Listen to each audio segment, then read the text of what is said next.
Hello, listeners. Welcome to another episode of the DarkMatch. This is DigiFox.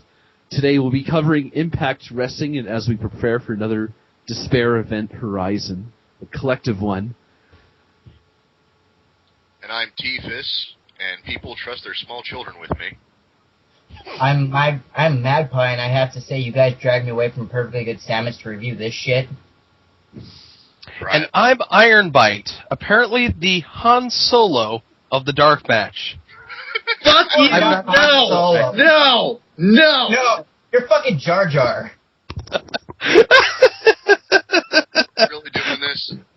All right, let's take Shut up, three. Jar Jar, go on with the show.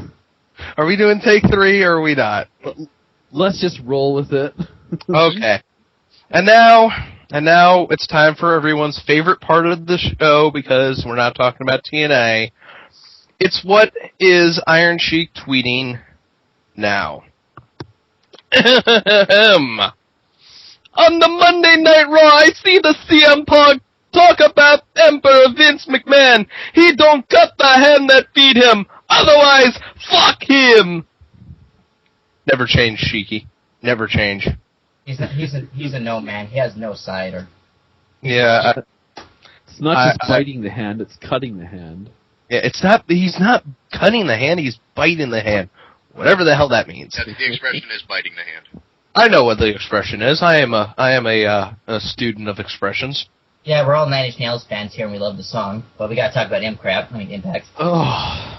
You know,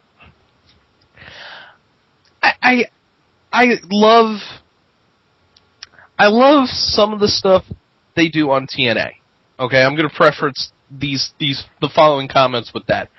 But other times it's like, do we know what the right hand is doing with the left hand? And What the thumbs are doing. Do you want to know? And yeah, that's another thing. Do we want to know? Because it just seems to me that they're just Russo is throwing crap at the walls, which he probably is, and just saying, "Is that sticking? No, okay, let me pile on more crap." And it's getting worse. But then again, it is the summer. It's time for the summer storylines where your world champion joins your mega heel group again. So yeah. Again? Jesus. Yeah. Is this a new episode of Dark Match, or are we just doing another episode? Like, this is just a rerun? It's our July pay-per-view. It's our July storylines. It doesn't make sense, because I remember the last time the heel champion joined with the face champion joined with the mega heel force. It seems like we're doing this again. Like, every other week, it's what happens. But I don't think it's entirely Russo's fault. I think it really is a case of too many cooks and only one pot of soup. It's you got these guys backstage, the agents, the writers, Russo. You got the managers and Hogan and Bischoff. And They're all all getting involved in the creative process, and they kind of jump around and take the reins from each other constantly. So you can never really get that long build-up of one person's vision for an angle. It's always like zigzagging all over the place instead of traveling linearly. And especially with the Immortal angle, because you have all those motherfuckers involved in it, so they're all going to put their own spin on it constantly. And they when they put their own spin on it, it contradicts someone else's storyline of it, because it's like Scott Steiner's an Immortal now, and I'm like, wait a minute, wasn't his whole purpose in coming back to fight Immortal, and I was with them? Yeah, that I'm not sure where they're going with that. He never even fought them. He hit them with a pipe once, and that was it. Yeah, except for a couple tag matches, I think. But anyway, we're kind of avoiding the issue at hand here, which is this week's episode of Impact specifically. We can talk about Impact in general at length, but the good people are tuning into the show to see an episode about this week's episode. So, with that, we start off with Sting being psychopathic and looking like he should be somewhere selling used cars. That was the recap for last week. No, this week start off with Bully Ray on the mic calling out Wilson. immediately you know that there is nothing good coming from when Bully Ray is given the stick and is calling out Anderson. I got a stick for him here. Yes. Anderson comes out, does his intro, the from Green Bay, that bull crap, and Bully Ray just basically mocks it. Okay, great. I'm so happy Bully Ray can, hold his own against the biting wit of a Mr. Anderson. I really am. Are you guys glad? You know what? I got most of a bottle of American honey here. I'm starting now. Look. Okay. Yeah. Digifax, are you glad that Bully Ray can hold his own against Anderson? Well, it's like the man with the insults of a 12-year-old versus the man with the insults of a 6-year-old. And you're not sure who's who, right? Yeah, guess which is which. Apparently Hogan is not in the building right now, so Bully Ray is in charge. Wrap your minds around that, folks. Fuck this company. Are we already doing that? Gotta save that. Gotta save that. The thing is, though, Bubba knows how to talk on the mic. We've seen him do it plenty of times. It's just what he's got to work with. Sucks. Yeah.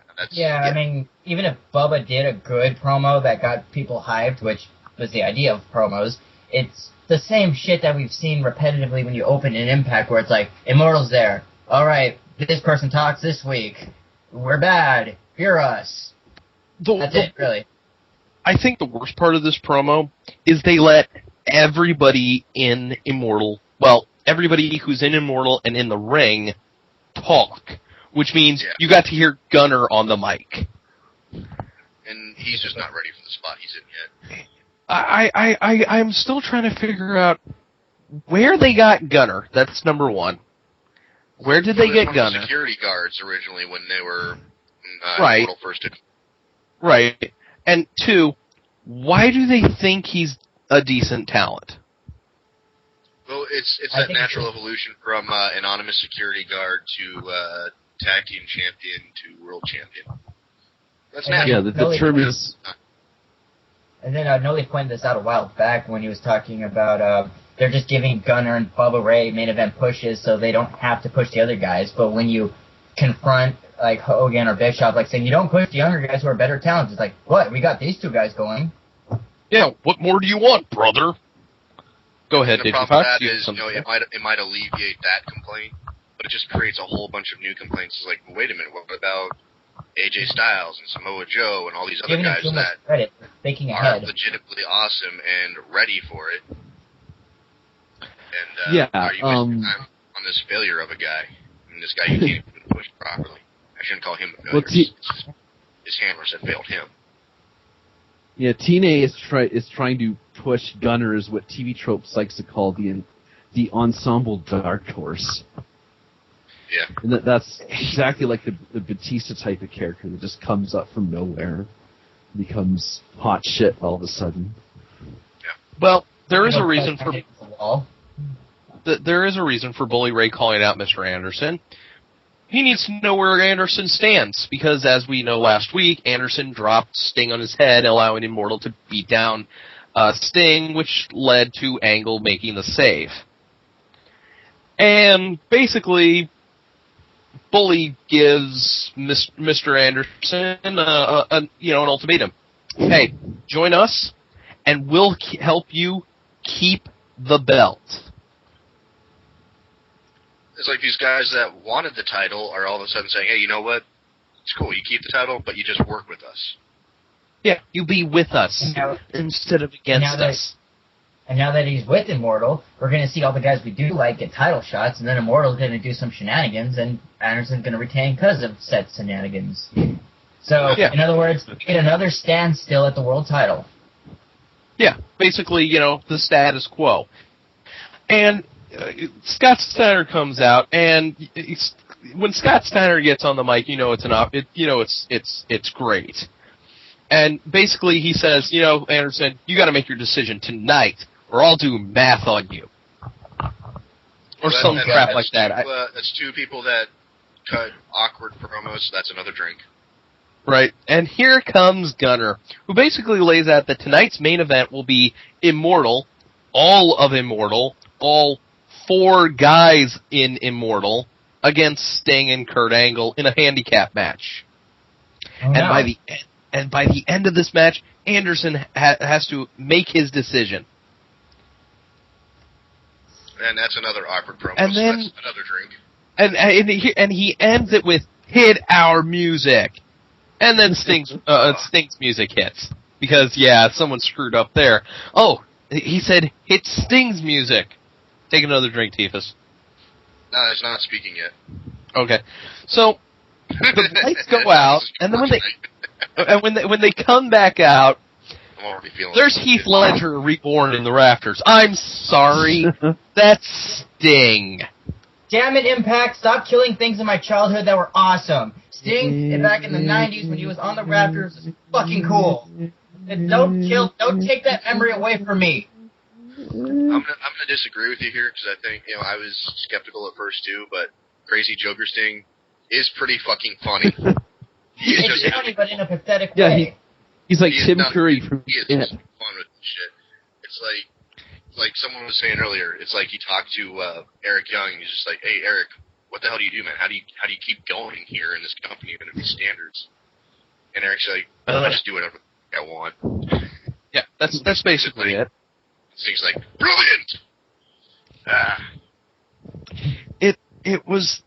It was just, and this is the first time I've seen Sting in his Joker makeup. So I'm watching this and I'm looking at this and I'm going, what is he doing? The thing is, you sit there in Raptors and you almost expect him to start acting like Tim Curry's It. Well, actually, here's the thing.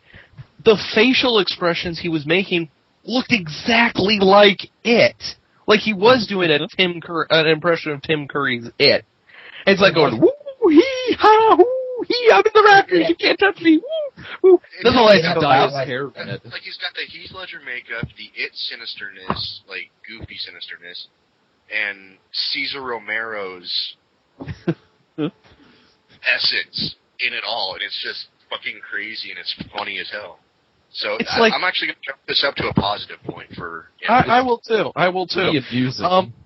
The lights go out, and they come back on, and Angle's in the ring with Immortal, and hits Angle slams on Stunner and Gunner, and Bully Ray just bails. You didn't give that the justice it deserves. He appears in the ring. Everyone turns slowly and sees him. He hits the Angle slam on Gunner. Everyone's just standing there. Alright, the order shit. And then he hits Snyder comes at him, and he blocks a punch and hits the Angle slam on him, and everyone's just standing there. He starts walking, he slowly faces Bubba Ray, and they're all just standing there. Or Bubba Ray and Kennedy are standing there. Anderson, Kennedy, whatever the fuck his name is, like Green Bay douchebag. He starts taking a step towards Bully Ray, and Bully Ray just sort of takes a step towards him and just bails out of the ring. It's like, there's 4 motherfuckers there. At least 3 of you are going to want to try and beat the shit out of this guy, and none of you try to hit him successfully. You just kind of let him walk through you guys. Well, that's the thing, because, Angle's got to be strong in this opening segment for what happens later on. And then Angle basically tells Anderson that, yeah, if you join Immortal, I'm going to kick your ass, buddy. Well, again, I'm gonna draw attention to this. First of all, that's another fucking terrible promo. So, another drink. What are we at, 4 now? I lost track. That's 4. Anyway, he says after Bully Ray bails out, he goes over to Anderson. He's just sitting in the corner, literally just sitting. He stands up, and they're just standing there face to face. And he says, quote, "Sting and I are waiting for you to make an easy decision tonight. Don't make it hard on yourself." And walks away. So you got the heels coming out to him, just laying out, hey, look, this is an idea we have, and this is why we think you should take us up on this offer. That's really nice and generous. You get to keep the title and everything, and we support you. Immortal is going to put its support behind you. And then the face comes out and makes a threat to the guy he wants to work with him. Because that makes fucking writing sense. I mean, also... I don't know if my speech is slurring yet, but it feels like it should be. I love fucking Wild Turkey. I mean, to add to that tangent, and I wish I had some Wild Turkey, they're rebooting the Anderson feud we saw in 2010, so it's not like, oh, Angle just beat Jeff Jarrett, and we can just forget about that awful feud and pretend it didn't happen. Now I can feud with somebody interesting. Oh, no, we're going to feud with Anderson again, and this time it's for the UFC knockout belt. I mean, the Impact Wrestling World title. Yeah. I just completely checked out there. I'll say, I don't know a word he just fucking said. And I think I missed a verb in that sentence. Okay, so we come back, and this Bound for Glory scoring It's gonna be midnight, guys. going on right now. Oh, I was thinking my mic skipped or something. It's like opening a menu in an RPG game and trying to make sense of all this. Wild Turkey TFS, everybody. Woo! So I think right now Crimson was on the lead, or at the lead, and like right behind him is Gunner of all people. No, I'm counting this as a fucking bullshit promo. Another drink, number 5. Can I have some Wild Turkey? Get your own. Throw it to the portal, Dick. I'm not throwing this to the portal. It's too valuable. Eat a dick. Oh, god damn it. Watch it sober. Go on, Digifox. Okay, so the next match is Bobby Roode, as he's now being called, like no more Robert Roode. Bobby.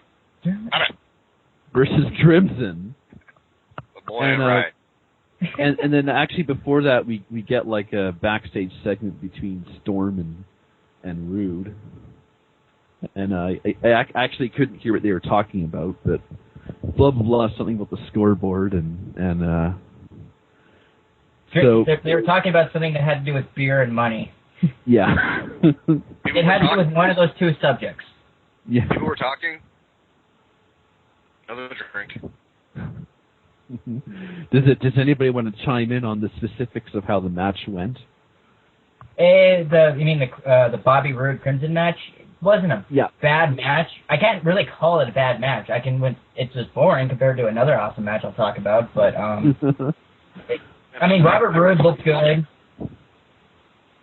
Robert Roode looked good. He performed all his moves as he should, and I always liked Robert Roode as a singles competitor or working with beer money. And Crimson was competent, but Crimson getting all the attention that he has, and they're building an angle around him where he has an undefeated streak, it's very unwarranted because the guy, I have nothing really against Crimson because, again, he's palatable in terms of wrestling skills, but he's not that interesting and not that talented to be like, okay, we're going to give you an undefeated streak. And he doesn't have that Goldberg feel to him, so I know they're trying to recapture that, but it's not working. And he doesn't have the Samoa Joe talent that Joe had and made his undefeated streak interesting. So it's just one of those. It wasn't a bad match. I like Crimson, was just boring, and I wish they would drop that angle. And Robert Roode looked good. Anyone else want to chime in on match specifics? Yeah, I'll say you kind of touched on it there a little bit. There's a point I was trying to make this week on the Spooning Experiment forums. Associated with, posted on, but not associated with, not affiliated with, all that kind of stuff. But Gunner's push is kind of like Goldberg's push, and that's only in the intent behind the push, not anything else, not the backstage relationships, not the execution, not how well it does, not how good he is, or anything like that. It's just the intent behind the push. It's just like Goldberg's pushes. They're trying to alleviate the complaint that they don't push anyone new. It's all just old guys. And keep in mind, this is the same management team that said new guys can't get over. You have to have old guys, which is bullshit because those guys started out as new at some point. They were not always over. And when they die, someone's going to have to keep the business going. So, and not only that, but this same company that's saying new guys can't draw have a whole pay-per-view on Sunday dedicated to things that these older fucks can't do. These old, wrinkly bastards that are taking the spotlight. And you're not promoting these new young guys that can do these efficient moves that are just fun to watch and interesting, and they have years to go. Except out of nowhere, all of a sudden, they've got a whole fucking pay-per-view devoted to it, and they're pushing it all. They're bringing people in for one-shots and all this crazy shit. And the thing is, they tried this before with Crimson, and they tried it with Rob Terry. They tried pushing these guys Goldberg style, and it didn't work. And it's not going to work with Gunner. So, and again, that doesn't have anything to do with how well these guys are liked backstage, what the relationship with Bischoff and Russo and Hogan are, or Dixie or anyone. It doesn't have anything to do with, the fact that these guys failed where Goldberg succeeded, or someone helped Goldberg succeed, or whatever you want to say. However Goldberg's push worked out, I don't know. I don't care. All I'm talking about is the intent behind why these guys are getting pushes. And the thing is, you look at each of these guys getting a push, within 2 months, their pushes were dropped. And Gunner is going to be the same fucking thing. It's going to be the same shit. Murphy was not the breakout star of Gunner and Murphy. He was the Jannetty. And Gunner is the Shawn Michaels. Because, we can't make that comparison enough. Jesus Christ. That comparison has only really popped up in the last year, and I think it's already cliche. You just compared Gunner to Shawn Michaels. Oh, I think the universe just exploded. It was for comedic purposes only, not serious. Damn it, Shawn Michaels is going to call us and just get pissed at us, man. We're going to... Damn, you don't insult Shawn Michaels, TFS. We're going to get the Shane Helms piece. TFS, I'm not even sure why. Was that over the HBK comparison? Because that was not serious at all. He is in no way anywhere near Shawn Michaels. I know it's not. We can't fuck with Shawn Michaels. We don't want to get the Shane Helms treatment.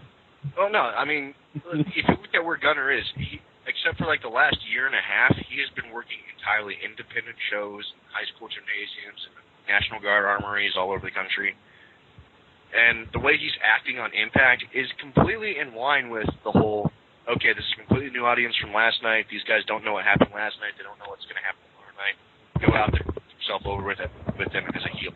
So he comes out acting like a heel in that manner. And it's just like that short-term, back-eye booming kind of thing that people are just going to do when they don't really put in an emotional investment. So for what he knows how to do, he's doing it well. But for where he's at in his career, what he's doing and what they're expecting of him, what they need him to do, he doesn't know how to do that yet. No one's teaching him how to do that. No one's working with him. He's doing that intense, come out with a belt in my mouth and jerk my neck around real quick. Like, I just heard someone yell, and I'm like looking at them and staring it down. And it just doesn't come off well on TV because it just doesn't fucking work on TV if you watch it from week to week and you follow it. If all we did each week was read spoilers from each week or read results or something like that, okay, yeah, you could get away with that because they don't really go into that much detail in the results. But Gunner's just not at that point yet. And this is me with 5-6 shots of American Honey in me so far. Man, that was like a jazz solo. Wow. Can we talk about the Awesome X Division match yet, or do we have to talk about more bullshit? No, we're still talking about Robert Roode and Crimson. Yeah. Crimson basically wins with the Red Sky. That's what his finisher is, for anyone who didn't know. And again, this match was not bad. It's just forgettable. Nothing stands out. It's just a match. It's not going to make the best of Robert Roode DVD. Although there was a... Wait, there's going to be a best of Robert Roode DVD? What? Go ahead. No, I'm sorry. I was just interjecting with. There's going to be a best of Robert Roode DVD. Either that or the best of Crimson. Ah! That's most okay. I'd actually pay for a best of Crimson DVD before I pay for a best of Robert Roode DVD, unless they include his Team Canada days. So, Crimson, your points leader right now for the Bound for Glory series. Woo! 21. So can you explain the point system to me? Because I try not to watch Impact unless I have to be on the show. what the fuck's the point system? Where does it lead to? What do you get? What level do you have to? Like, when do you level up? Do you get natural power? Do you reach a new level? We can talk about. Okay, well, as we all know, the Bound for Glory series is for a shot at the world title, whoever holds it, at Bound for Glory. Yes, they're thinking that far ahead. And there's certain points you get for how you win. If you get a pinfall, you get 7 points.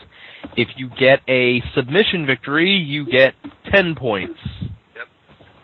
If you get disqualified, you lose 10 points. So you could, which we haven't seen happen. And all these matches are, there's, the 12 guys who are in it, if they meet each other in any type of match, be it singles, tag, gimmick, whatever, how they win, they get points for it. But this whole thing gets kind of a match, though, and this is important. This will become important later on in the show too. In a tag match, only the person who gets the actual pin or submission gets the points. Their tag team partner does not get points. Which will be, I will call retarded on a little bit later because we'll get to that later on. Yes, we have to get. Just wrestle and figure out who's the best. You don't need a point system. Just have fucking matches. All right. Well, next we go back to the back. It's called the Royal Rumble. We go to the back where Abyss is freaking out, looking for his security blanket. I mean, his back. Does this count as a promo? Because it was awesome. Technically. Technically, I'm taking a drink. That's number 6. Want to take want to combine that with number 7 because we go back to then we go to Brian Kendrick in his Jedi robes, wearing Abyss's mask. That's not a promo technically yet, but we'll get to the promo here. I'll take a drink when we hit the. Wait, let me guess. You're gonna do a full thing about Brian Kendrick has his mask, and then Abyss wants it, and then that somehow supplies his powers, and it's his advantage. That's the promo. Take a drink. Okay, sweet. Because that's what's next. We come out next with Brian Kendrick. Well, first we have a promo for From the Heavens, Jack Evans. I've never seen this kid in my life. Oh, Jack Evans. He's great. I haven't seen Jack Evans. I have never seen him in my life. I don't pay that much attention to the indie guys. From what I saw from both his... Iron Bite, real quick before we go on, homework assignment for you and anyone else who has not seen very much of or any of Jack Evans. YouTube that shit, because this guy can pull off some impressive moves. If there's one complaint that anyone can lodge against him, it's that he doesn't know ring psychology. He doesn't know how to call a match to get the most impact out of his moves. Like, he'll sit there and take a move and he'll sell it, he'll sell the injury from it or whatever, damage it does to his body, and then 5 seconds later, it's like John Cena. He's up on his feet doing super kicky flipping, fucking high flying 450 splash. Isn't he?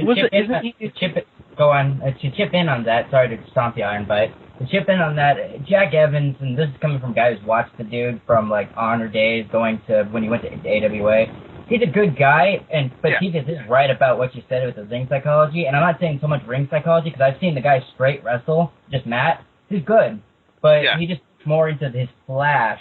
Like, I would totally book him if he was in TNA to be my X Division champion, but would he be like the actual world champion? Not at all, because his moveset is, again, I like the guy. I mean, one of my favorite matches in ROH was Bolter Squad versus Age of the Fall versus Kevin Steen Generico, and he was phenomenal in that match, but he wouldn't be my guy because his moveset's limited. I think I heard his moveset is not limited. It's just it's not limited. He knows how to pull those moves off. It's just he doesn't use them. He'll just use more of a flash to. And granted, is it bad? Because it's very entertaining to watch, but it isn't like Danielson where he's got his arm, he's got control of it. Okay, he's getting him in a side lock, and then he shoulders down, and then now he's into this submission.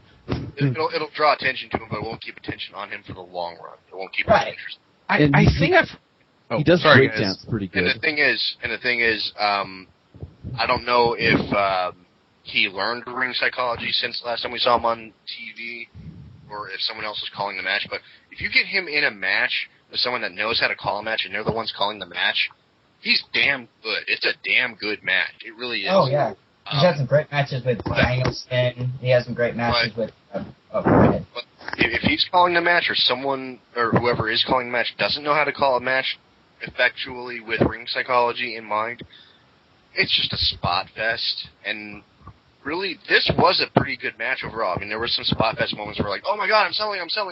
John Cena superpowers, I'm up. You do know we haven't gotten to the match yet, right? Yeah. Just FYI. I'm just putting in perspective, saying right. So moving on. We have Brian Kendrick out with Abyss's mask, and he calls out the monster. I thought we were already past this. No, we haven't even gotten past this. We got caught up with Jack Evans. Fucking Jack Evans. Because he was being profiled by Impact. Okay. Which did happen in chronological order in the show. Yes.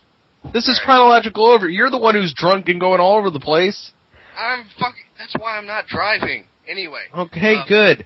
Last note Abyss about comes Jack out. Evans. He teams an awful lot with Teddy Hart, who also has the same problem. He doesn't know how to call a match. So that's where I've heard him from, because I could have sworn that he came out of the Hart dungeon.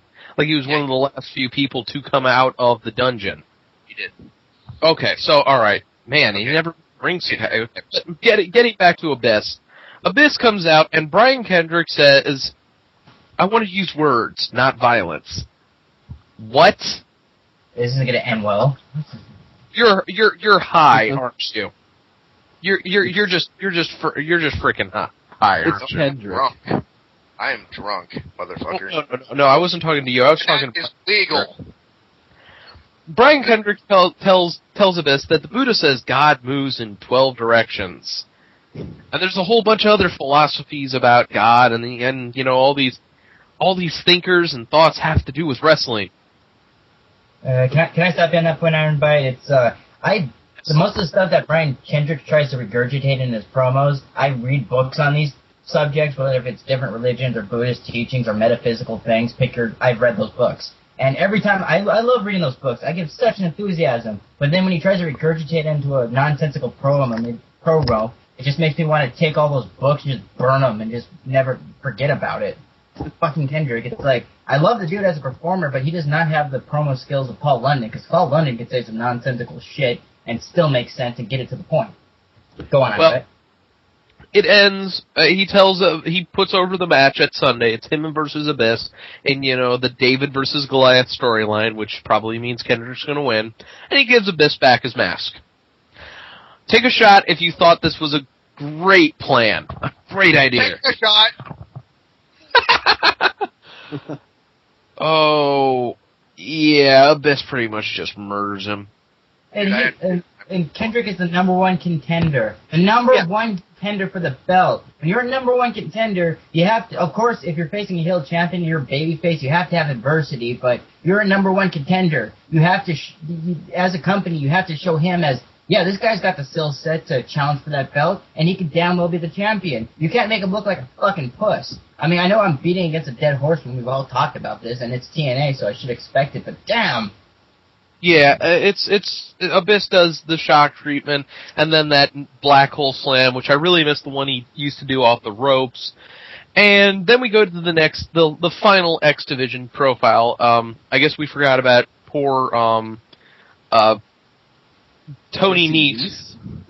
Tony Nese, who frickin' looks like, yeah, right, Jesse Nese. My frickin' results are wrong. But Jesse Nese, who looks an awful lot like Tommy Dreamer, and Jesse Sorensen. And they put over him, and then we cut to commercial, we come back, it's time for the three-way dance for another spot in Destination X. Oh, Take God. away, Magpie. This match, I'm not just going to be a jaded dick who just says, I want to see just X Division guys in TNA, although that's what got me to watch TNA. I think that should be the focal point. But to see this diamond in a rough amongst this shit we're watching, it's great because the TNA, from the get-go, TNA should have packaged their product like they used to, where they would put together matches just for the sake of having good matches. Granted, this match was put together to further the plot for Destination X, but right. You know, the whole purpose was they didn't have anyone on the roster who was a regular worker, but they just got dudes there just for the sake of putting on a good match or an entertaining show, and I like that. If yeah, that's a good thing. That's a very good thing, and I'm going to say this comment I have got to say is not at all an insult. It is a big compliment. Is that it's a terrible, unfortunate event that in the next match involving any of these guys in TNA, you're only going to see one of them. Right. And it is definitely a crying shame. Yeah, these guys were all good. These guys all deserve a big pat on the back and a big hearty handshake saying thank you from any fan that meets them that saw this match. It was a good match. It was a great. We have. I would say it was a pay-per-view quality match. Honestly, I mean maybe not like the match of the night for a pay-per-view, but still deserving of a pay-per-view slot. It was a good put-together match just for the sake of having a good put-together match, and it reminded me of the old TNA flair that I liked about it, where they would get guys together from random promotions who weren't regularly on the roster to have a good match. I honestly think that if Hogan and Bischoff came and all that awfulness started to happen, if they still would have presented matches like that, and they had the main event be a mess, but they still had they presented and had these matches on their card, and these matches were taken seriously, they would get flack, obviously, because the main event's a mess, but it would still be like, well, at least we get to see this stuff, but right, they pissed away on that. And the only... go ahead, real quick, as Ali says, it's the David Hasselhoff of the show right now. Right. This match. And honestly, I mean, if one of these guys, at least one of these guys doesn't get a contract out of this, TNA doesn't know what the fuck they're doing. Well, here's the thing. Oh, go ahead. I go didn't know you were done. Okay. Well, I'm pretty much done. I think I know what you're going to say, and I agree with it. You go ahead. This is the past 2 weeks for the X Division slot at Destination X has basically been going, hey, this is your first look at these 6 guys. And I missed last week's, but I gotta say, for my first time seeing Jack Evans, for my first time seeing Jesse Neal, for my first time seeing Jesse Sorensen, I was impressed with all 3 of those guys. Nice brought in a very nice power game to the Flash that was Sorensen and Evans. Oh God, Evans! My God, the man just was all over the place. I was really impressed with him, but I was more impressed with Nice because one of the things I love about the X Division is there's all these flippy, flashy styles, but sometimes you have to have somebody who's nice and grounded. Right. Well, that's oh, sorry to interrupt you, Anby. Oh, go ahead. The thing that makes the X Division, a lot of people associate it automatically, like you just said, with the flips and the cool spots and this and that, and yeah, that happens a lot in X Division matches. But the thing that always was, this is what X Division always meant to me, was you had that extraordinary that made you stand out from a wrestler. And then in this division, no matter what you do this way more, way more impressively, or you will not see this in any other division. You won't see this in ROH, you won't see this in WWE, you won't see this anywhere in the company. It's just this division. So it doesn't necessarily be the flippy things, because you can see a guy like Samoa Joe, as big as he is, just mixing every style he could in there, and then you see Samoa Joe's been X Division champion. That's what I'm saying. I was on that point. Exactly. Yeah, I'm saying that out when it doesn't know. Go ahead. Fly with it. Anyway, so the cool thing with the X Division champion is that not X Division in general, you had that extraordinary. So whether it's Doug Williams, who has just like these amazing chain wrestling and technical wrestling abilities, or your Samoa Joe, or your Chris Sabin, you have something to offer as a wrestler that no other wrestler can deliver. So it really is cool because he has the diversity towards it. It really is a no-limit division. Well, to cut a long story short, Jack Evans wins with the 630 splash. He does. And I got, real quick before you go on, I got to say thank you to these guys. Jack Evans, Jess Sorensen's, and what's the other guy's name? Jesse Neese. I needed a break from drinking, and you guys gave it to me. So thank you. Yeah. It was a good match. It was a great match. I enjoyed it a lot. It was fun to watch. And standout match of the night, honestly. For me, anyway. So, Iron Bite, the floor is yours. I'm going to go wallow in a fetal position. So just so you guys know, the X Division tournament finals at Destination X. We'll talk about this later on when we actually give our thoughts about Destination X. Will be Low Key versus Austin Aries versus Zema Ion versus Jack Evans. Whoever wins gets a contract for TNA. These matches have been fun to watch, and they will continue to be fun to watch. I'm gonna. On one hand, that's an awesome. The highlights of the shows for the until this tournament ends. On one hand, this match is awesome just because, on the sake of like the match you just brought up with Austin Aries and Low-Key and Jesse Neal, the other guy. One hand, that match is awesome. On the other hand, I don't want to see any one of those guys get a contract, and that's not because I don't want to see talented wrestlers in there, or I just don't think they're going to be used. You don't want to see them waste in this. They're going to waste their time because, and I know somebody tried to point this out to me on the forums. They were just like, oh, well, if TNA brings back old guys, they bitch about it. If TNA doesn't bring back old guys, they bitch about it. It's like, no, the reason I'm bitching about this is because they're not going to give a fuck about Destination X after this. Once this is done, we're going to see these guys gone. I hope they still retain it, and I want them to do it, but they're probably just going to be like, oh, X Division, we gave them their pay-per-view. They didn't give us buy rates. Fuck them. Here's Bubba Ray and Crimson. Right, yeah, exactly. The whole point behind the X Division is constantly throughout the year, you're bringing in guys from other promotions, other companies, indie, foreign, whatever, that can put on a good match in this style, and you just exhibit what they have. And if they're good, you offer them a contract. If they're not good, oh well, you had a half-decent match at least with a bunch of spots. I mean, and that's the point of these kinds of matches. That's the point of this division. It's a good division. It really is for that because it gives people a direct route to exhibit their skills and show what they can do, even if they're spot monkeys and don't know how to call a match. Put them in there with someone that does call a match. You can get a good match out of it. You can teach them how to call a match in time, hopefully. But you can still get at least mid-card mileage out of any of these guys. Is the point. Speaking of the mid-card, we go to commercial, and we come back because we have to have British Invasion talking about Mexican America jumping them last week. And Magnus is like, oh yeah, we're going to just take them out. We'll be #1 contenders for the tag team titles, and we're sick and tired of being overlooked in TNA. And Doug Williams says, you know what? Screw it. I'm issuing an open challenge to anybody at Destination X because I am the most dominating X Division champion ever. You know what? An X Division champion? You know what? He was. You know what?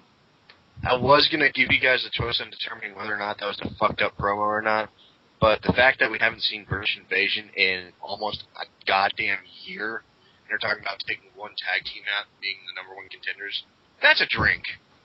Yeah, I'll agree with you on that one. But then how many teams are there? They've had a tag team division. They have since lost it to injury. They had a tag team division, they had a women's division, they had a X Division, all pissed away. Yep.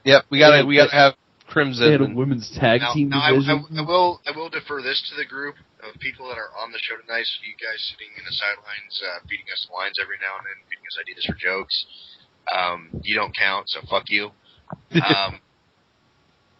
Does what Alex Shelley said count as an awkward promo? Not really, because what he's talking about, folks, is there's a video package hyping up the #1 contender Ultimate X with Shannon Moore, Robbie E., Alex Shelley, and Amazing Red. Surprise, surprise, Alex Shelley does an amazing promo, and he's not getting the push for the main event, but Gunner is. Wait, Robbie, yeah. I thought they got rid of that jerk off, and they still consider him X Division? Oh. That Long Island piece of shit gimmick. That stupid Guile haircut and those glasses. And damn, this means I'm going to Nikki Bayless during a good match. I am not going to make Tiffus take his 10th drink. I am not. Make me do it. No. Actually, no. I am going to do it with the next promo because we have Velvet Sky talking about. Sky's talking. That's a drink. Fuck. That's your Jackie and ODB.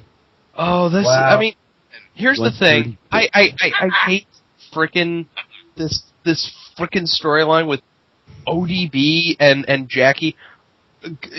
I get it. they hate Velvet. But Velvet's not the only knockout in the division, even though, excuse me, it seems like it. Hey, I'll defend Velvet on this part because my Uncle Joe brought up a good point about this when I was talking to him and we were making fun of TNA in private time away from DarkMatch. Right. He was just like, he put this into perspective because my Uncle Joe just told me, he was like, huh? Sorry. I don't know. It went weird. Dude, do not interrupt the logic of Uncle Joe. Hear the I love logic. Uncle Joe if you're listening. Anyway, what he told me was, and he put this in Grid's perspective, okay, Velvet Sky, I mean, the reason why she's in so many just angles right now, just being on TV as much as she can, if it's true what you guys say about the TNA wrestlers getting paid in peanuts, she has to show up as much as she can, so she's willing to put herself in these awful angles. And I'm like, yeah, he's got a good point. If I got paid in peanuts, I would show up as much as I can to get a paycheck if I needed it. Yeah, I would too. She talks about her... Velvet Sky is, her implants just look ridiculous, and, you know, as much as she's willing to just do anything for the show, for the sake of the show, her promos are just not good yet. Well, she talks about how she's got a match with ODB and Jackie, and how she wins, they're out of TNA forever, and she's going to go in the ring tonight and cleanse Impact Wrestling of 2 ugly hogs at a time. Just one What question. the fuck does that even mean? Just one question, though. I mean, isn't she supposed to be saving her friend that's cursed?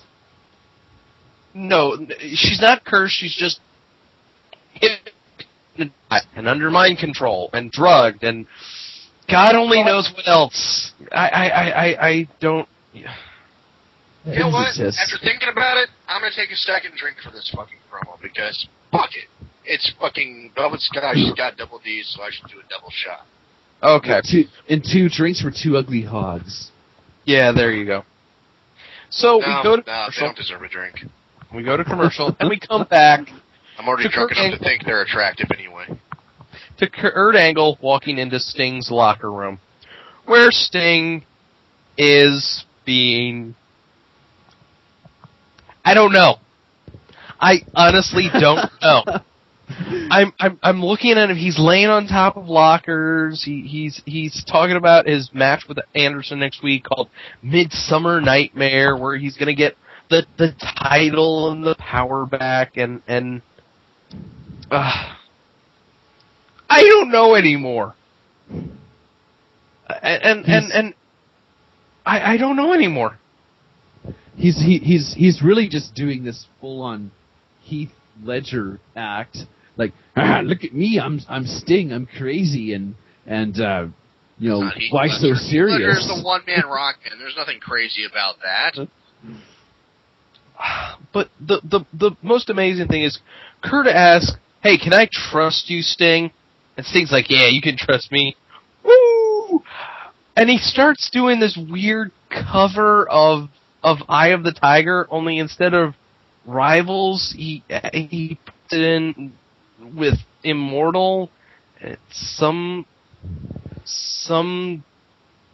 thing. Fuck you, TNA!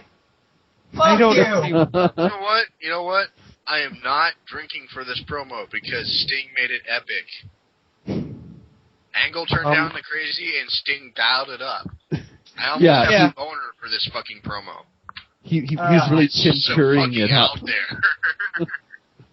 I would have to give it thumbs up. I wish I could just say it was awesome, but I can't. It's just killing my love of wrestling slowly. And I'll be back in a minute. I'll let you guys finish talking about this promo on your own, but I'm going to go. Yeah, no, I think we're done.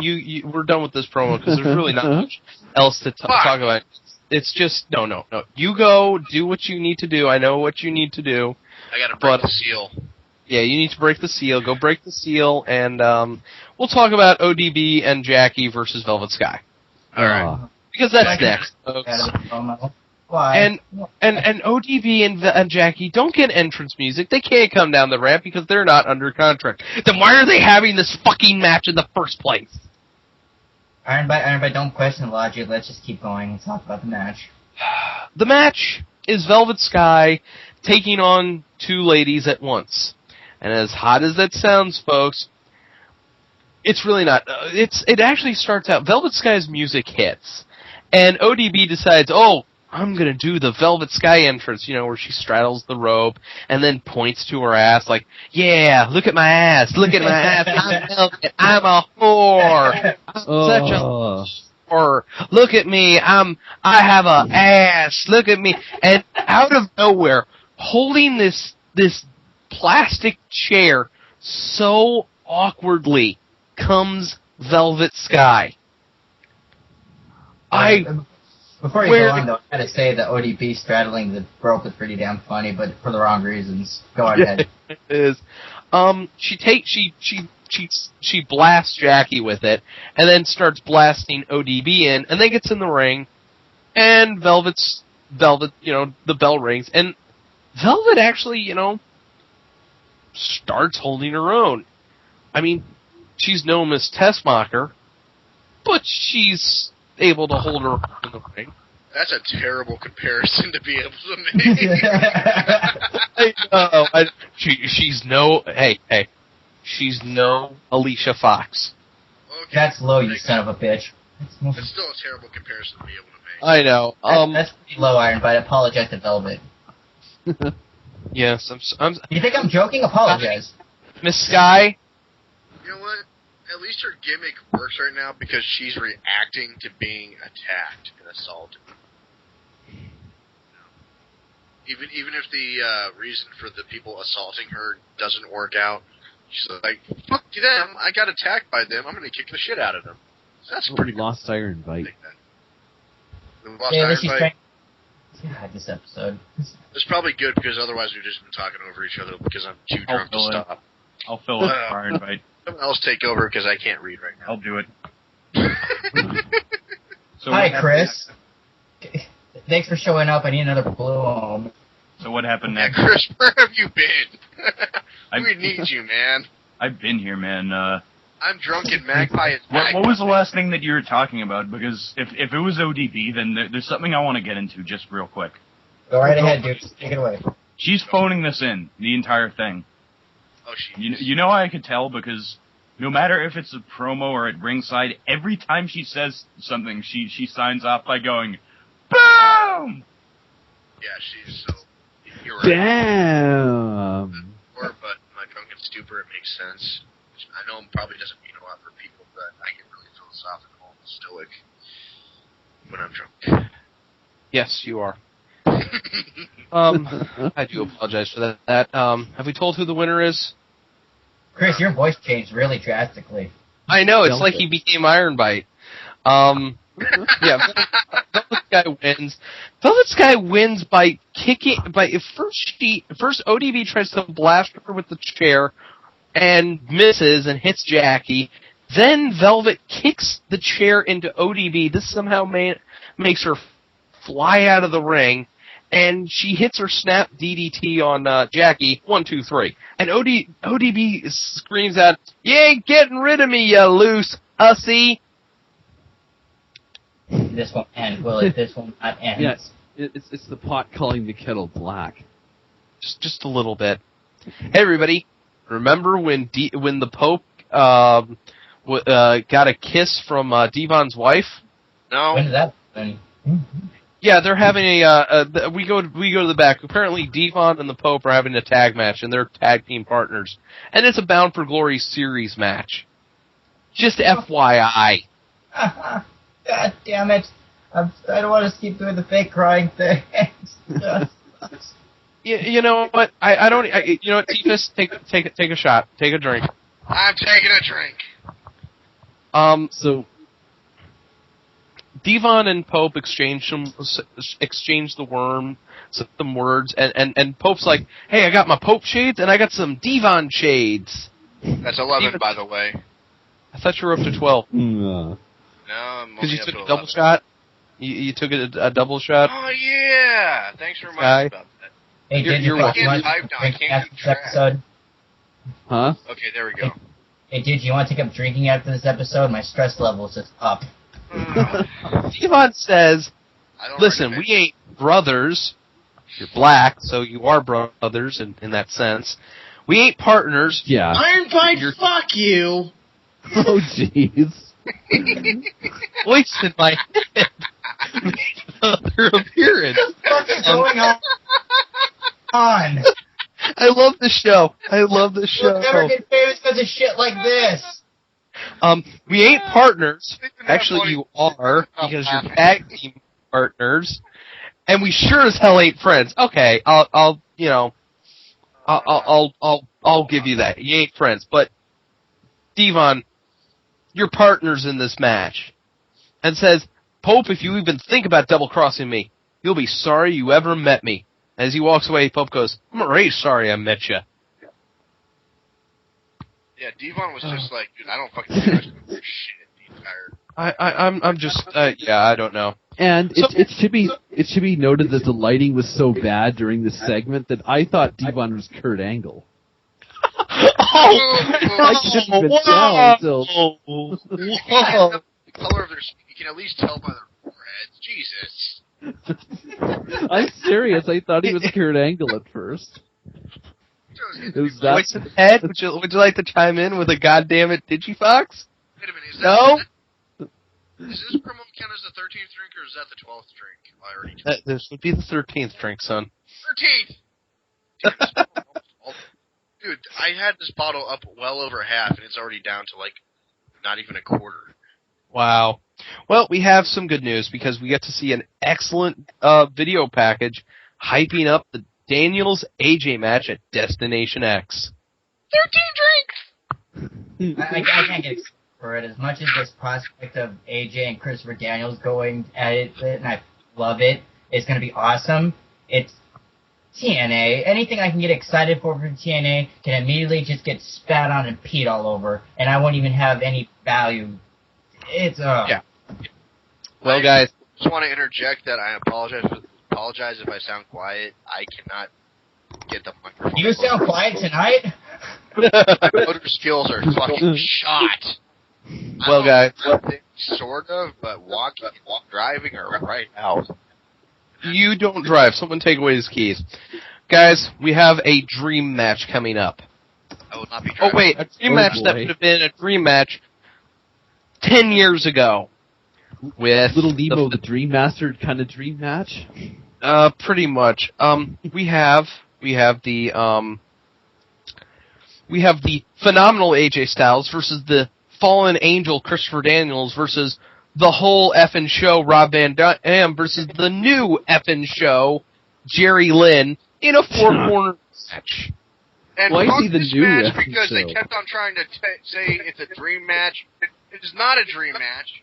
We've seen Daniels versus AJ countless times. We've seen fucking Jerry Lynn's RVD so many times. Combining those two matches does not make it a fucking dream match.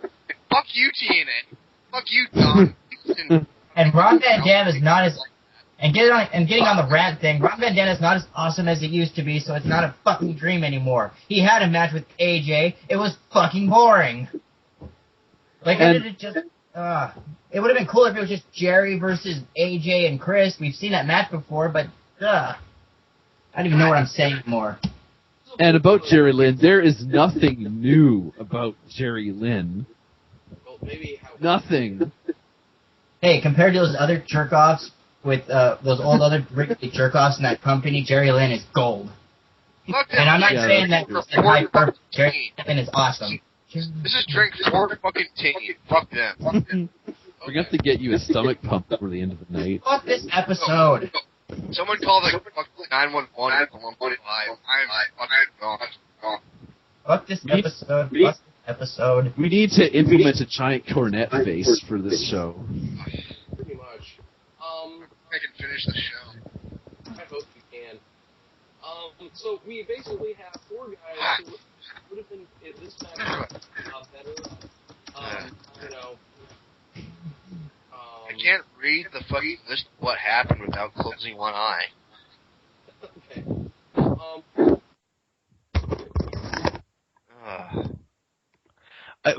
This match would have been better, That's better. about 10 years ago, when these four guys could actually go and gave a shit, or at least At least two of them could actually go. Actually, Jerry Lynn can still. One of them. Yeah, one of them. Get born. Basically, guys, what, you know what? I can't even recap all the action. If you haven't seen this match, don't bother. You just take any typical AJ Styles versus Christopher Daniels, a typical Jerry Lynn versus Rob Van Dam match, and then just mash it together, because that's what this was. Not at all a dream match. Not at all a dream match. Jerry Lynn hits the Kryptonite Crunch on Daniels after Daniels tries to go for the Angel Wings, and then Rob Van Dam hits the 5-star Frog Splash and goes over. Why does Rob Van Dam win? Why? Because he's the whole effing show. I just don't understand. But we have the bright spot. This is not a drink, Tifus. It's not a drink because I can't take it anymore. It's 14 so far tonight. Eric Young. Ugh, Eric Young! Thank you, God. The bright spot. Ugh. Eric Young has a trailer. It's really an RV. But Thank you. He's talking about going to Hollywood because he's the television star. He thinks that he can only defend the belt against other television stars. Like Jason Harvey, Scott Baio. This would be fucking awesome to see, actually. Desi Arnaz, get in here! He's dead. Oh, but he's like going, well, since Hollywood isn't coming to me, I'm gonna go to Hollywood. If next week I don't see Eric Young cruising down the streets of Los Angeles in his RV/trailer, I will be sad. Because that would be hilarious. Knoxville. I was Lon Chaney's lover. Well, guys, go back. Get ready for a little bit of raging, because we have I think this is the first Bound for Glory. There's probably been more, but this is the first time I've ever seen the Bound for Glory series type match where it's a tag team match. So correct me if I'm wrong on this. Has that happened? I'm not sure if it has happened, but this is certainly not unprecedented for a match. This kind of stipulation that makes the guys not want each other to pin, partners, not want partners to have the other partner pin whoever and get the actual win. It's far from the precedent. But we'll get into that. Go ahead and go through the match. Let's go through the match and basically you have the Blueprint, Matt Morgan, and Cowboy James Storm versus the Pope, D'Angelo De Niro, and Devon.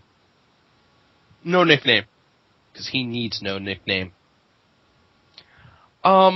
It's your standard tag team match, basically, with Pope and Devon actually working kind of well together, and Storm and Morgan working kind of good together too. The issue I have is the fact that it's a Bound for Glory series match, because there's points involved here. See, that's the one thing they're unclear on in their rules is I don't think anyone has to be involved in the Bound for Glory series except for one person for it to count as a Bound for Glory series match. No, it's got to be at least two guys who are in the Bound for Glory series. Okay, does it have to be at least two guys? Yes, okay. It has to be at least two guys. So here's these four guys. Oh, go ahead. They're in a tag. They're in the tag. They're in a tag match, and we're echoing. And for no reason, at one point, James Storm goes for the pin on Devon, and here's where it breaks down. Matt Morgan comes in and drags him off. I just entered a whole new level of drunk. Run that by me again. Okay. James Storm is beating up Devon. He hits a big move, goes for the pin, and Morgan pulls Storm off of him. Wait, that makes sense, and I'll get to that, but my ears are ringing right now. Go ahead, finish the match. I'm going to continue recapping this. Pope gets in. Pope is just being Pope. Now, if you guys remember, Pope has no points. Pope needs some points. He's one of the three guys who have no points points. And I'll tell you who those 3 guys are after this match is done. Pope does what Pope... they start... This is the insane thing. Devon starts off in one corner. Pope and Matt Morgan's in the other. James Storm and Pope are in the ring. Pope somehow goes after Matt Morgan. Matt Morgan tries to get in, and Devon comes rushing in and takes out Morgan. And now Devon's in the other corner, holding on to the other corner's tag ropes. Well, the referee is dealing with Devon and Morgan. Pope runs out, grabs the tag team title belt, and nails James Storm with it. He then tries to go for the pin. However, he stops and tags in Devon. So Devon gets the pin. Yeah. Aren't you in this to win this, Pope? Well, here's where I jump into this, because this is not unprecedented at all. I've heard a lot of people bitching about this doesn't make any sense to have guys competing with each other as a team. That's bullshit. It makes perfect sense, because there have been plenty of times in the past, in WWE, WCW, ECW, everything, where 2 guys competing for the number 1 contender slot are put in a tag team match as partners, with the person who gets the pin or submission or whatever you want to call it being named the number 1 contender. They interrupt the pinfall for each other, etc., etc., etc. In this competition, however, because James Storm and Matt Morgan both have enough points to still qualify as winners, and even if they didn't, they're competitors. They're pure competitors. They're pure baby faces. They're going to compete no matter how much or how little points they have. They're going to try and cost each other the pinfall so that they can get the pinfall themselves for the points. On the flip side, Pope and Devon, who is a pure face, has enough points to where he could still probably etch out the number 1 contender slot, whereas the Pope is kind of a tweener, heel-leaning kind of guy, trying to make a name for himself as a face now again, because that whole feud with Samoa Joe didn't go anywhere because it was fucking stupid to begin with. He's trying to prove himself as a pure face again. So he's lending him support with 0 points to Devon, who has enough points to still be the number 1 contender if he wins every match from now on. So he's trying to help Devon get that win. So that's why he sacrificed his opportunity to get the points to Devon. Do you get the idea that Tifa's... Oh, I'm sorry, Christopher says, but... Do you get the idea that Pope maybe wants to, is going to start a thing where he's like, oh, I don't need the rankings, I'm going to try to get the title by myself or something? He could. That would be another face move. Actually, I don't need points. I'm just that damn good. Tifus, you're kind of wrong about that, because what this Bound for Glory series actually is to get into I think it's a fatal 4-way, so it's the top 4 guys who then will wrestle for a shot at Bound for Glory's for the title shot for Bound for Glory. Okay. As far as the top 4 guys with points go, who are they? Okay, I will tell you this. They are, as of last night, the top 4 guys. Number 1 is Crimson. Number 2, Gunner. Sharing the number 2 spot, actually, Devon. is Gunner and Devon with 21 points, and Crimson's got 31 points. Sharing the number 3 spot is Bully Ray, Rob Van Dam, AJ, James Storm, and Matt Morgan. And sharing the lone 4th spot is Scott Steiner with 7 points. And would you like to know who's at the bottom of this? Oh. The Pope. Pope, Robert Roode, Joe. and Samoa Joe. And how many more weeks do we have till Bound for Glory? I think about 4. No. Remember, this runs till Sacrifice. Yeah. This runs till Sacrifice. Okay. And Sacrifice was 2 months ago. No. Whatever the fucking TNA's going back in time. Whatever runs till No Surrender. Is, whatever the fucking pay-per-view is before Bound for Glory. Whatever that is, that's when it runs to. Okay, you know what? I know I'm going to puke before the night's over, but I'm going to go ahead and take a drink for that, because that is just fucking stupid! Yeah, we've got We're a fucking, what, 14? Fuck you, TNA. My liver hates you. Oh, your liver's gonna hate you even more because we've got a backstage promo with Anderson. Oh, God damn it, fuck. 14. Oh yeah, Anderson. He's walking through the back, and he goes, ultimatums really don't work with me. If you want to know, just ask my former employer. Bitch, you were fired! Bitch, you were fired for botching a move on Randy Orton. They didn't give you an ultimatum. They just said stop chewing gum. It's not an ultimatum. That's a... Stop doing steroids. Stop Yeah, making getting Randy caught. Orton do a strangely realistic sell to a fucked up suplex. Dude, obey the law. We can't employ you is not an ultimatum. That doesn't count as an ultimatum. But then we go to commercial, and we come back, and Jeff Jarrett's threatening that next week he's going to be coming back for to the Impact Zone. And he's got something, and him and Karen have something special for the members of Immortal, and really an extra special something for Hogan and Bischoff. You were banished forever. You are not allowed to come back. Oh, God. They're like, fuck that. All this shit happens next week because I don't think I can take it. I do feel like I'm going to puke already as it is. Oh.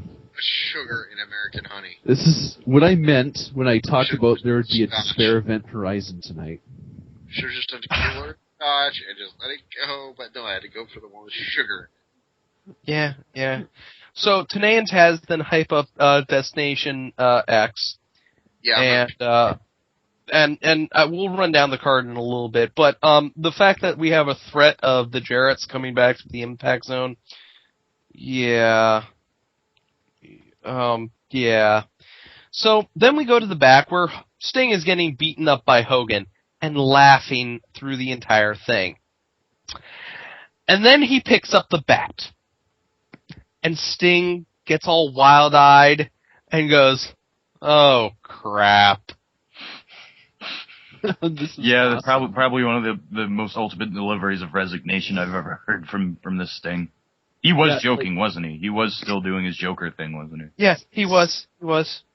Sting pretty much took this beating like the Joker did in The Dark Knight. When pretty much. Batman and then the "oh crap" was like, just like, the "oh crap" was the perfect with it. And then Hogan drops him with the bat. And then says, "I told you, Sting, you'll never embarrass me again, brother." Dude, you just got embarrassed again. Just FYI. Hulk Hogan talking about being embarrassed? I thought he was completely shameless. He was above shame or beyond shame or whatever. Wow. So we go to the commercial and we go to our main event, which is a handicap match, folks, just in case you weren't sick of them already, where Immortal, which is 4 guys now. Yeah, that's really impressive, TNA. 4 guys, that's your big mega stable. Versus Kurt Angle, because Sting obviously cannot, compete after being beaten with a baseball bat. Bullshit! And I want to add to that there was a very obvious voiceover added after the fact from Hulk Hogan. That was fucking terrible voice acting. Yeah, they went back and did some Alberto Del Rioing. Yeah, the ADR for Hogan's Sting was just so damn obvious. But Kurt Angle actually holds his own against the members of Immortal. Yeah, your big mega stable cannot take out one guy with a broken frickin' neck. Yeah, I mean, fuck you guys, because I don't even know what the fuck I'm talking about anymore. I'm so fucking drunk. Amazing. Damn. Like I need to puke. Is this your song, Tiffus? 15 drinks. We've been talking about this crap for about 45 minutes, and it's broken Tiffus. Well, at least we're not reviewing an Impact show while you're hungover. That's true. That'll be tomorrow. That would be even worse. Is the show over now? No. Oh no, What? we still got to go through this handicap match. Yeah, this handicap match is basically Kurt Angle showing why he's, Oh, off- yeah. I didn't even cry this much over my ex-girlfriend when I was drunk. This is the best dark match ever.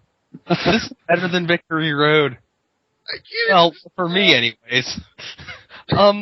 Kurt Angle, all of a sudden, out of nowhere, from the back, comes Mr. Anderson, and he gets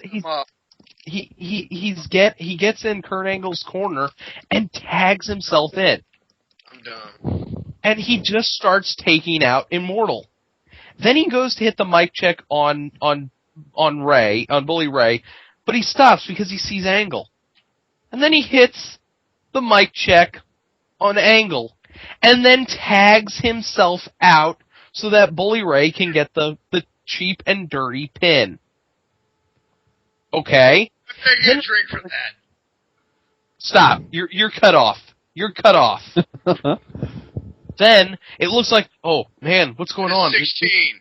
Is 16 Immortal, drinks for Tifus. Immortal and why did Immortal do that? Why did Anderson do that? What's going on?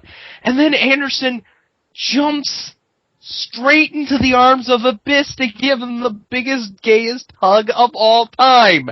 And this is where I lose my shit. That's why I took the drink. It's time for some Raptor Rage. It is time for some Raptor Rage, Take it folks. away, Raptor Rage. Fucking Yeah, Dark Match's resident Scaly.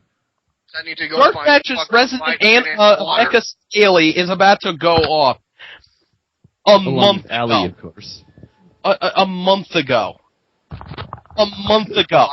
Anderson was feuding with Immortal. 2 months ago, Anderson was rejecting Immortal, going, hey, I don't need you anymore. I don't need you ever. At the top of the show, Scott Steiner, who's in Immortal for some reason, because Matt Hardy's been suspended, basically said, hey, if you're not with Immortal, we're going to kick your ass, which, by the way, Tifus, makes your Kurt Angle threatening Anderson at the top of the show kind of meaningless. Both sides threatened Anderson. Gunner even said this. You've got Kurt Angle and Sting. What are they going to do? Kurt Angle's your number one contender. Big whoop. You could probably beat him. Okay? You don't need Immortal's help. But there's just no logical reason for Anderson to jump ship and go, hey, I'm with Immortal now, when at the beginning of the pay-per-view cycle, Gunner beats you clean. Why are you with this group? It makes no sense. You're not a fan of Hulk Hogan. You're not a fan of Eric Bischoff. In fact, for all intents and purposes, you hate those two assholes. But all of a sudden, you love them because, hey, they're gonna let you keep the damn title. No, they're gonna fuck you over. Why? Because you fucked them over. This is a group that has shown that they're willing to sacrifice their own members if they do them wrong. Did you not see what happened to Rob Terry and Gunner's pal? No! Of course not, because you don't watch the damn show. Who does? I can't sit up straight, and I can't fucking type straight, and I know my speech is slurred, but I am fucking done after this. Number 17 shots for the night, and I am done. I am out until the finale, until I sign off. Yeah, and also you've lost buttons again. Here it goes, I am done. 17 shots. Fuck you, TNA. I'm gonna puke tonight because of you. Fuck you! You'll be fine. Damn. So, what I'm trying to say is, Started off with 3/4 of a fucking bottle of wild fucking turkey and American honey. Okay. Now that Tifus is good and drunk, I'm gonna tell you guys this. I am not happy with what we had with so far. The good thing is, next week apparently is the Midsummer Nightmare, So we're going to see some good things like Anderson versus Sting, where Sting gets screwed. That's coming. We've got a TNA Tag Team Titles match, Mexican America versus the British Invasion. Madison Rayne and Tara for some reason. We've got a three-way Bound for Glory series match with Samoa Joe, Bobby Roode, and the Pope. So hopefully those guys get some points. One of those guys is guaranteed to get some points. Losers bracket. I can tell you this right now, it won't be Joe. No, that guy's fucked. Jeff Jarrett comes back from Mexico. Fuck. But I don't care about anybody's thoughts on that because let's talk about Destination X. Can we run? I'm going to run down that card. I want to get you guys' thoughts on it because on paper it's actually a pretty decent card. Starting off, we've got Samoa Joe versus Kazarian. Anybody got any thoughts on that? Well, at least. Go right ahead, Digifox. Hopefully they'll take this opportunity to sort of put Joe over, get him back on the they've been having him on this frustrated heel losing streak, and hopefully they'll turn things around for him. I'll be back in a minute. I gotta go piss. But I don't know. It may be a case of too little, too late. Yeah, I'm gonna go on. Oh, go ahead, Digifox. Sorry. And I see Tifus is typing like a YouTuber. Yeah, ladies and gentlemen, our pal Tifus is legit drunk. This is not an act. He's been drinking American honey, apparently. All right, now instead of wrestling, filling in for Magpie, I'm now filling in for Tifus. Yes, very little, but still. Christopher Says apparently is tagging in and out with me, Magpie, and Tifus.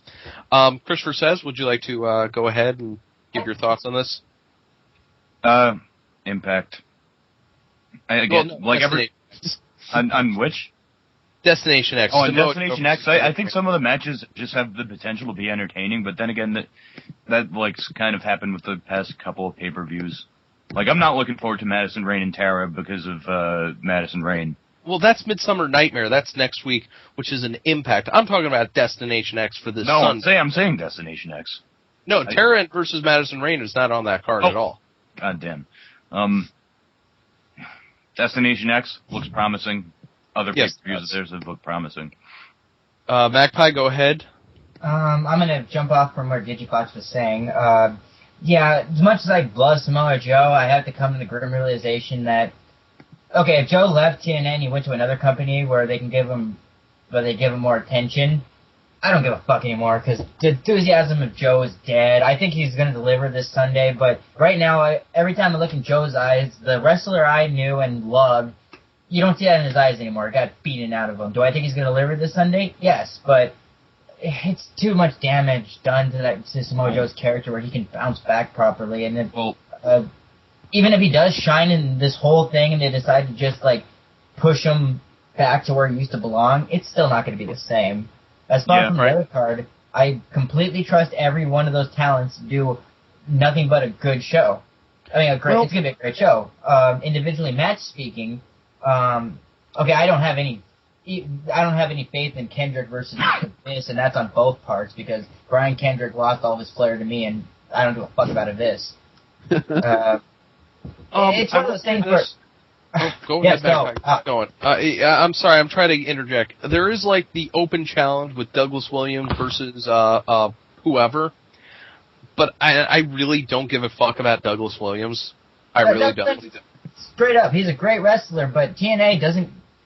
And I'm not trying to blame everything for TNA, but again, a great wrestler who had been a good performer for your show and a workhorse and a decent champion, you beat all interest out of him. All right. So I trust this pay-per-view. I trust this pay-per-view is going to deliver and going to be great, but it's not going to give them buy rates because all those fans that love TNA for what it was, the six-sided ring, the amazing wrestlers, the new talent, TNA already spit on their faces. I was one of them, so they're not going to return based on current reputation and everything they've done. And if this pay-per-view doesn't do good buy rates, which I expect it not to do, this is going to be the one time out of all the times where Bischoff would be talking, it's like, okay, well, Destination X didn't get good buy rates. we tried to give them what they wanted, and it didn't do anything. So now we're going to do it this way. Fuck you, 10%ers. Right. Tifus, you're going to tag in for Christopher Says, because you have some thought. Do you have some thoughts on Destination X? You haven't broken me, TNA. I haven't puked. I'm still good. I might puke later, but not during your fucking recap of your fucking show. Okay, I think Tifus has... That said, no, I'm not done yet. Okay. That said, God the damn it. X Division triple threat with Jack Evans and the other guys, which I can't remember right now, but one was green and one was purple. Jesus, I didn't see you tag that. No, that's legitimate because that's how they presented it on TV. They had their last names. Yeah, it's not just a hallucination. No, he is right. We did not mention that during the recap of the match. That's Tune legitimate. in Go next on. week. That was a solid match, and most of the matches tonight were very solid. Pretty much all the matches were very solid, except for a couple exceptions. And really what killed this episode of Impact was the fucking promos, if you can't tell, because I only drunk during the fucking promos, and I was drinking Wild Turkey, American Honey. I started out with over 3/4 of a bottle, and I'm down to like less than 1/8 of a bottle now. I took 17 shots for you, you motherfucker. Oh. Bischoff, Russo, Hogan. My liver deserves an apology. So are we going to now do everyone's favorite segment, what gets more screen time? In 1 second, I did want to just have my thoughts on Destination X. Go for it. The only match I'm really excited for is the X Division Tournament Finals. I want to find out who earns the contract, and I want to ask Low-Key, Austin Aries, Zema Ion, Jack Evans. Who do you guys think is going to win? I think it's between either Key or Austin Aries. Like Evans. Okay, Magpie goes with Evans. Well, Magpie did. Jack Evans earns my respect. Hey, hold up, Chris. You're gonna say. Is Aries doing anything right now in any other Fed? Well, they had an awesome Generation Next reunion at PWG, That was just and time. I was stoked to see him. And I was supposed to see him tag at All Star Extravaganza and this upcoming pay-per-view, but he had to work for TNA, so TNA unintentionally fucked me on that one. Well, then again, Backlash brings up a good point in the chat. He thinks it's Low-Key because he's the only one who will bring total non-stop action. At the same time, though, knowing Loki's attitude, as soon as they give him a stupid image, he'll be like, "Fuck this, I'm out of here." So even if any of these guys get a contract, they're not going to be featured. It's going to be like Tough Enough. You're going to see them for a couple months, and they're the hot shit, and people want one of these guys to be the savior. Like, let's say it's Loki who wins. Let him be the savior. Let him get the title and save everything. We're only going to see him for 2 months, and then he's going to get buried, and then we have to watch whatever Hulk Hogan has doing, and then have the eventual Bound for Glory match, Sting versus Hogan, instead of seeing like Loki versus Chris Daniels for the title.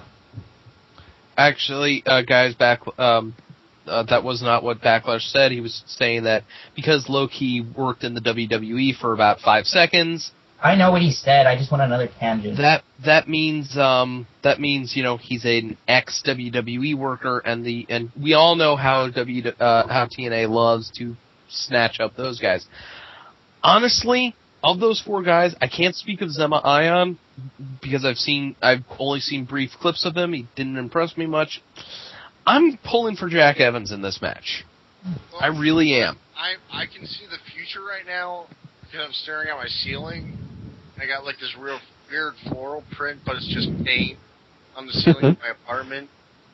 And the future is murky, but if I had to pick any, because I can grab at the flowers, sort of, kind of, it's Jack Evans. I think he actually learned how to call a match, which might actually work to his benefit, because that's the only thing he's missing is learning how to call a match. Other than that, I love you, Tifus. TNA did not break me. I have not puked, and if I don't puke during the recording, it doesn't count. Well, we still have one more thing to go. Well, One more. I'm going to chime in. It's not TNA related. It's Jay Lethal related. Oh, Yes. Jay Lee. Thank you, God. For I think And it'll speaking of be Jay a Lethal, toss-up. I'm going to have another rant on him, but that'll be a little side project because, guys, what got more screen time than Jay Lethal this week? Let's just end this farce so that Tifus can say he wins. Tiffus, you go first. No. A fat roll between the top of ODB's trunks and the bottom of her dress in the slit. It's more screen time than Jay Lee. And that's not to say ODB is fat or anything. She's an attractive young lady. She's yes, cute. she is. Mr. Magpie, you're up. I don't even know anymore. Just give me something. Magpie, just think of something. Look at all the lonely people. TNA doing something stupid gets more time than Jay Lee. I could just go someplace else. Okay. Tifa's getting alcohol poisoning gets more screen time than Jay Lethal. Yes. You know what? Since you're here, Christopher says, "What's up? What gets more screen time than Jay Lethal?" Nah. Well, I don't know. Velvet Sky not being able to cut good promos gets more screen time than Jay Lethal. Velvet Sky, I hate that woman. The only thing I gather from her promos is that she said, "I know what it's like to be dead." She's hot except for implants. Don't badmouth Velvet Sky. She needs to take care of Chris Sabin and make him well so we can get the Motor City Machine Guns guys together and they can tag. Sky, if you're listening to this... No, let me finish. Sky, if you're listening to this, please take care of Sabin and wear a hot nurse's uniform while you do it.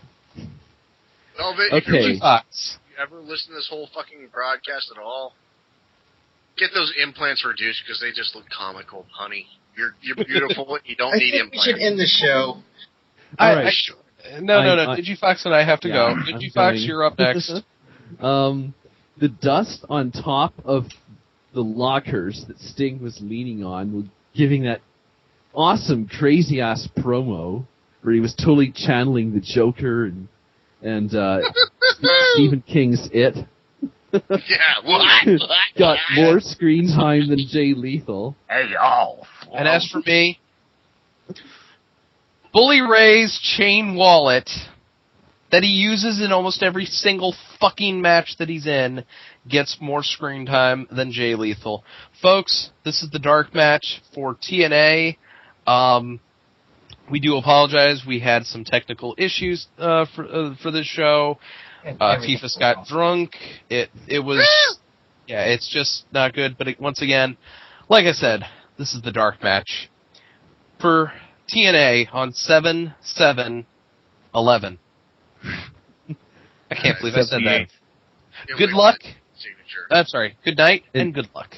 And Tifa's died for our sins.